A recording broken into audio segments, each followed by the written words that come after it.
Mes bien-aimés dans le Seigneur, que la paix de Christ soit avec vous tous. Ce matin, je veux vous conduire dans un moment sacré, un moment de vérité et de transformation. Avant de prier, arrêtons-nous et laissons la parole de Dieu pénétrer nos cœurs. Je veux vous parler d'une vérité qui peut libérer votre âme de tous ses fardeaux. Dieu vous connaît intimement. Ensuite, nous entrerons ensemble dans une prière profonde, inspirée du psaume 139, où nous ouvrirons nos cœurs à son inspection divine. Préparez vos âmes, car nous allons nous tenir devant celui qui nous a connus avant même notre naissance.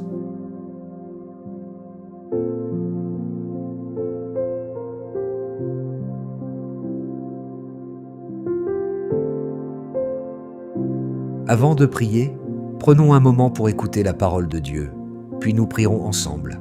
Dieu sait absolument tout de vous. Avant qu'un mot ne sorte de votre bouche, avant qu'une larme ne coule, avant même qu'une pensée ne se forme complètement dans votre esprit, il sait déjà. Il connaît les désirs les plus profonds de votre cœur. Il connaît le poids que vous portez en secret.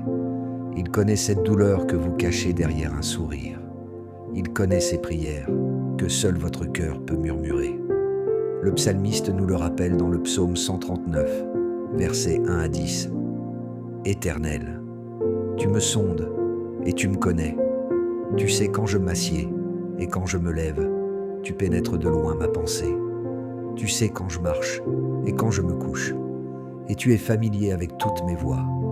Car la parole n'est pas sur ma langue, que déjà, Éternel, tu la connais entièrement.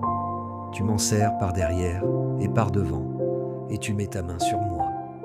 Où irai-je loin de ton esprit, et où fuirai-je loin de ta face? Si je monte aux cieux, tu y es. Si je me couche au séjour des morts, t'y voilà. » Ce passage nous révèle que sa connaissance de vous n'est pas superficielle. Elle est intime et complète. Il voit où vous êtes allés. Il sait où vous êtes en ce moment même. Et il comprend déjà où vous allez. Rien de votre vie ne lui est caché. Il connaît le chemin que vous avez parcouru, les prières que vous avez faites monter, et ces nuits où vous vous êtes endormis en pleurant. Et il vous aime. C'est la partie la plus belle.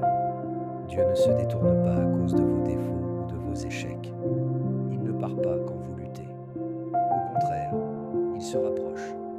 Le psaume 34, verset 18 déclare « L'Éternel est près de ceux qui ont le cœur brisé, et il sauve ceux qui ont l'esprit dans l'abattement. » Même dans la vallée la plus profonde. Quand nous réalisons que Dieu sait tout, cela devrait nous conduire à lui faire plus profondément confiance.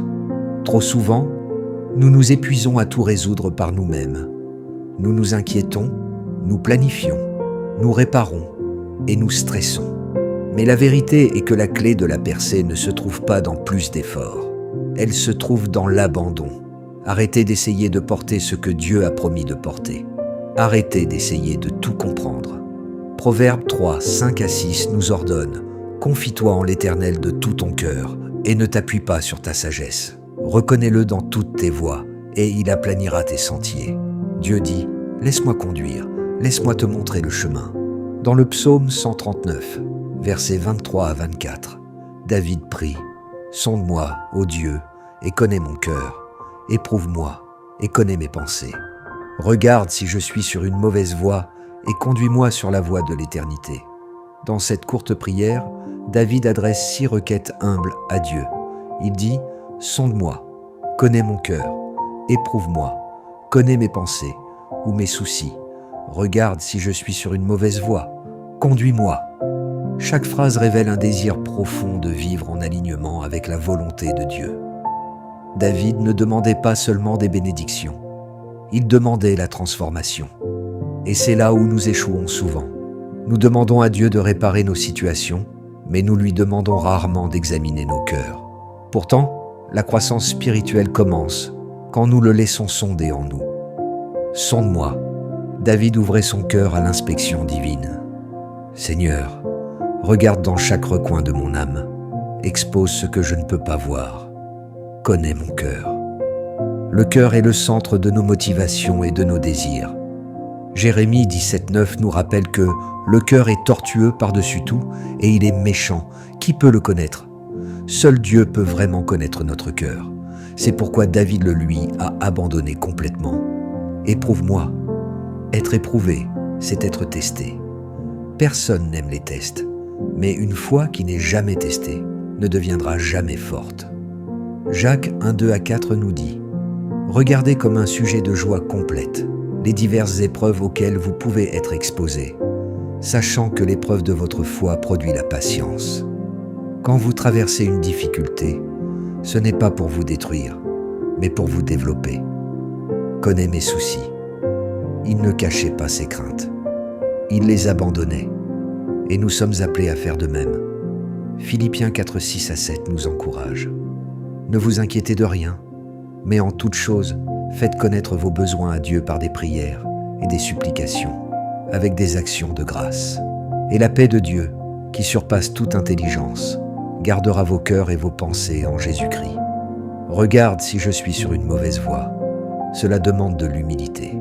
C'est demander à Dieu de révéler ce que nous avons ignoré, d'exposer les péchés cachés, les attitudes ou les habitudes qui nous séparent tranquillement de sa présence. Ce n'est pas une prière de condamnation, c'est une prière pour la purification. 1 Jean 1:9 promet « Si nous confessons nos péchés, il est fidèle et juste pour nous les pardonner et pour nous purifier de toute iniquité. » Conduis-moi. Maintenant, unissons nos cœurs dans la prière. Père éternel, tu es le rocher de mon salut et je rends grâce à ton saint nom. Tu es mon refuge, mon rocher et mon soutien. Tout ce que j'ai et tout ce que je suis vient de toi. Je me présente devant toi aujourd'hui avec le désir de me rapprocher de toi, de te connaître plus profondément, de t'aimer plus pleinement et de marcher dans tes voies avec un cœur pur. Seigneur, je commence par m'humilier devant toi. Je me repens de mes péchés. Pardonne-moi, Seigneur, pour les fois où je suis tombé short de ta gloire. Pardonne-moi pour les paroles que j'ai prononcées avec négligence, pour les pensées qui ne t'étaient pas agréables, et pour les moments où j'ai laissé l'orgueil, la peur ou la colère me guider au lieu de ton esprit. Lave-moi, Seigneur Jésus. Purifie mon cœur et mon esprit par ton sang précieux. Je sais que le péché me sépare de toi, mais je sais aussi que ta miséricorde me restaure.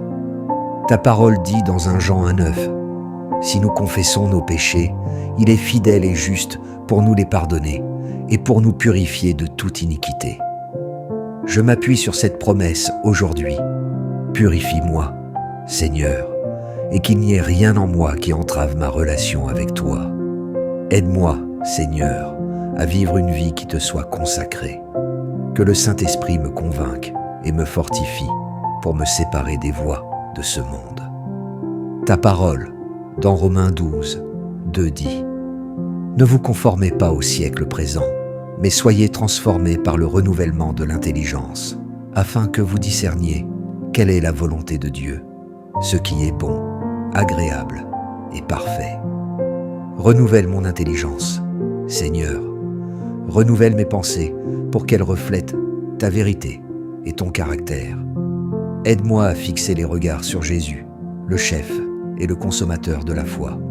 En toi, Seigneur, j'ai tout ce dont j'ai besoin.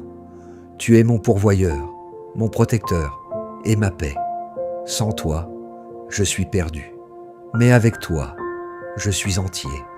Seigneur Jésus, je soupire après ta présence, car ta parole dans 1 Jean 4:19 me rappelle que pour nous, nous l'aimons, parce qu'il nous a aimés le premier. Tu m'as aimé avant même que je ne te connaisse. Tu m'as aimé quand j'étais brisé, quand j'étais loin, et quand je ne m'aimais même pas moi-même. Merci pour un amour qui ne fait jamais défaut. Merci de m'aimer d'un amour éternel qui ne peut m'être enlevé. Dans Jérémie 1:5, tu as dit « Avant que je t'eusse formé dans le ventre de ta mère, je te connaissais, et avant que tu fusses sorti de son sein, je t'avais consacré. » Père, cette vérité m'humilie. Tu connaissais mon nom avant tout autre. Tu es un Dieu plein de compassion et de miséricorde. Tu es lent à la colère et riche en bonté. Je remets ma vie, mes rêves, ma famille, mon avenir entre tes mains aimantes. Tu es mon berger, et je te fais confiance pour me conduire près des eaux paisibles et pour restaurer mon âme. Au nom puissant de Jésus-Christ, j'ai prié. Amen. Si cette prière a touché votre cœur, si vous avez senti l'appel de Dieu à lui ouvrir votre vie entière, ne laissez pas ce moment passer. S'il vous plaît, écrivez « Amen » en commentaire comme un signe de votre foi, comme votre oui à l'invitation de Dieu, à vous sonder, vous connaître et vous conduire. Je prie que chaque bénédiction, chaque parcelle de grâce et de transformation contenue dans cette prière repose sur vous dès maintenant, au nom de Jésus. Et si vous portez un fardeau particulier, si vous avez un besoin spécifique pour lequel vous voulez que nous prions, n'hésitez pas à nous le partager dans les commentaires. Dites simplement « Prière pour ». Nous serons honorés de nous tenir dans la brèche avec vous et pour vous. Que la grâce de notre Seigneur Jésus-Christ, l'amour du Père et la communion du Saint-Esprit soient avec vous, maintenant et pour toujours. Amen et Amen.